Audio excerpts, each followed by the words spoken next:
আসসালামু আলাইকুম ওয়া রাহমাতুল্লাহি ওয়া বারাকাতুহু। মাহে রমজান মুবারক মাস চলছে, তাই আজকে আলোচনা করব যে সমস্ত কাজে রোজা নষ্ট হয় না। কারণ সাধারণ মানুষের অনেকের ধারণা হয়তো এই সমস্ত কাজ করে ফেললে রোজাটা নষ্ট হয়ে যায়। 1 নম্বর, ভুল করে পানাহার করে নিলে। ফুকাহায়ে কেরামরা লিখেছেন, যদি ভুলবশত একাধিক ভারও খেয়ে নেয় তাহলে রোজা নষ্ট হয় না। নাম্বার 2, গলা দিয়ে মাছি মশা প্রবেশ করলে রোজা নষ্ট হয় না। নাম্বার 3, গলা দিয়ে ধুলা বালি প্রবেশ করলে রোজা নষ্ট হয় না। নাম্বার 4, ধোপের ধোঁয়া অনিচ্ছায় প্রবেশ করলে রোজা নষ্ট হয় না। নাম্বার 5, নিজের থুতো গিলে নিলে রোজা নষ্ট হয় না। নাম্বার 6, নিজের লালা গিলে নিলে রোজা নষ্ট হয় না।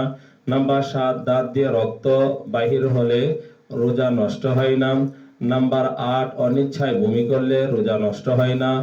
নাম্বার 9, মিসওয়াকের টুকরা পেটের মধ্যে প্রবেশ করিলেও রোজা নষ্ট হয় না। নাম্বার 10, দাঁত খিলাল করতে করতে পেটের মধ্যে সামান্য কিছু চলে গেলে রোজা নষ্ট হয় না। মনে রাখা দরকার, ছোলার পরিমাণের চেয়ে কম, তাহলে রোজা নষ্ট হবে না। নাম্বার 11, গরমের কারণে বারবার গোসল করা, বারবার কুল্লি করা এবং ভেজা কাপড় গায়ের মধ্যে জড়িয়ে নেওয়া, এতেও রোজা নষ্ট হয় না।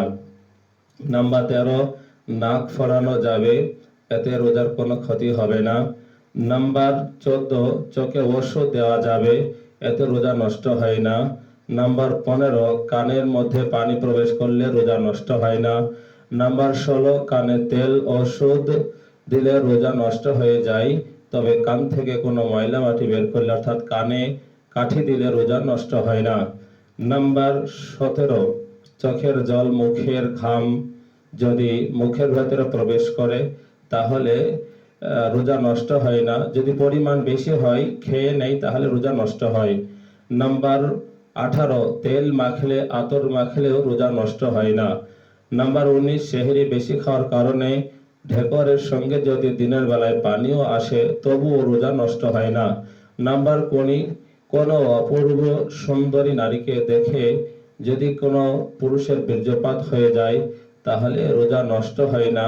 তবে মনে রাখা দরকার, এটা গুনাহের কাজ এবং নরমালি যদি বীর্যপাত হয়ে যায় তাহলে রোজা নষ্ট হয় না, কিন্তু গোসল ফরজ হবে যদি একদম উত্তেজিত হয়।